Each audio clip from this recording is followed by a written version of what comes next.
บ่ตกใจไปหอดแซ่บบ่เฒ่าหอมบ่แล้วมันคือเฮากินน้ำมันลึ่งกันซื่อน้ำซ่ากล้องบ่กล้องตะกี้นั่นข่อยก็เฮ็ดเวียกกับนี่แต่มาตกใหม่ๆน่ะฮักเป็นใบใหม่แล้วนี่เป็นเทิงงาใหม่ก็ใบซ่ามันแต่ว่าเขาให้ฮักแต่ใบอ่อนๆสิฮักได้เฮ็ดแบบซ่าว่าซั่นซะมาแล้วเขาก็เอาไปเอาเข้าโรงงานเขามันเอางานเขาไปมันเป็นอันนั้นเขาดังพื้นสิดอกเป็นหลวงพ่วงคือรถสมปูนไปนั่นแต่เป็นไฟอยู่เขาไปแล้วไปอบไว้ให้มันแห้งซะก่อนอบไว้แล้วก็เขาจังมาบดป่ะนี่บดแล้วหันปลาไว้เป็น2 ปีแล้วยังมากินได้ย่านใส่บ่แม่นว่าสิกินบ่บ่บ่ได้จะบอกบ่ได้มันเศร้าแล้วข่อยก็เศร้าไป3 ปีแล้วเขามากินนี่เด้ข่อยมานี่แต่อีโอแทสอยู่กรุเซโนเต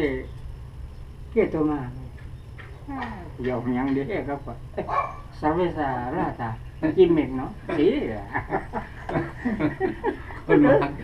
เรื่อยมันเอามาบ้านนี่ก็มาแท้เดียวสิทำกินข้าวดมไว้ใส่เบียร์เอาเบียร์จังได๋เอาเบียร์มาล้างหน้าเฮาก่อนมาคอยเวียนนี่ปิดอยู่ว่ามันบ่เปิดได้วันเฉพาะมันเมื่อตอนแรกนะมันเปิดแต่ตอนเช้าจังบ่ได้เพิ่นมาค่ำแล้วเพิ่นมาแล้วเอาวันนี้บ่กูตะวัวก็บ่อยู่ไม่ไผอยู่เด้อบัดนี้เขาหนีเด้อบัดนี้บ่มีได้เพียวกูจนเขาจนโทรบอกกูตะวัวมามันไปตึกเบ็ดอยู่เราน่ะคนไปซื้อเบียร์มาซื้อเบียร์มาแล้วซัดไปข้างในเพิ่นเด้อวันเมื่อคืนนี้นั่นไปก็สั่งเอาเบียร์นั่นเราก็ไปซื้อมากวดนึงกินบ่เบิดบาทเมื่อเพิ่นว่าเด้กูอิ่มแล้วว่าฉันไปเส้นทีอยากกินข้าวบ่มามีเบียร์กินบ่เอ้าเขาปีกหมูอยู่ว่าเดี๋ยวบ่กินปีกหมูนั่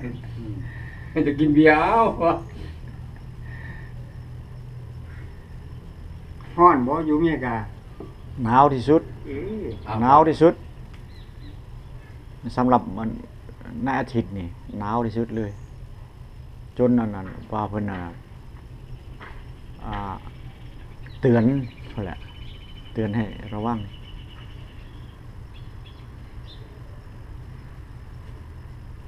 ควบย่างอยู่ว่าลงมีรายอยู่ก็สิมาปนให้มาเพิ่นกินปนกบไปมันบ่อยากกินกบนี่เด้อบ้านเพิ่นนี่เบอร์2435บ้านพี่น้องซุมเฮาหั่นล่ะ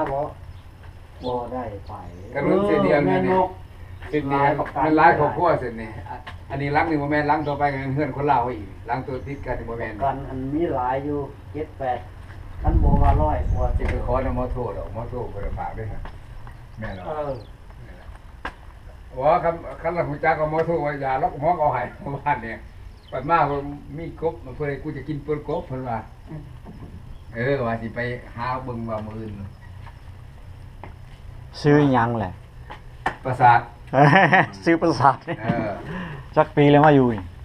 โอ้ย35 ปีเด้มาอยู่มาอยู่เมืองนี่22 ปีแล้วนี่โอเช่นกะ22 ปีมาอยู่เมืองนี่นะโอเช่นกะก็8ปี180โอเช่นตายแล้วบ่เข้าใจเนาะมาอยู่ประเทศนี่180เราเว้านั่น34 35 ปีนี่แหละผู้มาก่อนก็79 80เลยละมารุ่นสุดท้ายแล้วนี่เจ้าเด้80เฮารุ่นวันที่27เดือน1เข้ามาซั่นแม่นข่อยมาก่อนซั่นนี่เนาะนี่เทโตเดือน11 79รุ่นตะกี้เดือนเดียวนึงบ่เดือนเดียวแล้วก็2เดือนแล้วก็คนละปีได้79กับ90นะก็80นะไล่เรียกกันนะสิออกได้ไล่เรียกกันมานะเรามานี่คุณมีกันนำเจ้าบ่ไปศาลนี่ไอ้แน่ที่สุดท่านตายแล้วบอกท่านนั้นท่านผัวพันเมียกันใช่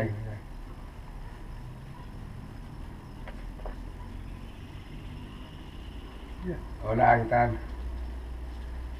เดี๋ยวบ่มื้อเนาะเราคนกินกูเวลาเก็บไปนี่แหละ บ่มีอยากเฮ็ด ที่บ่เกี่ยวกับ50เส้นตามว่าเด้อสีอันนึง50เส้น บ่แล้วเขาปนกิโลได้อยู่นี่ บ่แล้วอันนั้นเขาขายเป็นดันอยู่โพซาดาอันนึง50 อยู่นี่ปนกี่บ่ อันนี้เราก็บ่แล้วไปเก็บไปกองไว้จนได้ละลายเราก็จังมาน่ะ ไปแล้ววงสิเอาไปเป็นหน่วยสิเล่นเหยียบอีกแล้ว โอ้ เหยียบใส่กระสอบแล้วจังเอาขึ้นตาสิง อยู่พุ่นบ่เหยียบก็เอาไว้อ้ายหยังน้ำล้างเงินนี่นะ แล้ววันนี้นะ น้ำมันนี่น่ะไปขายให้พวกนั้นแต่ไปขายให้บอกนับซื้อหันเป็นกิโลแล้วบอกนะ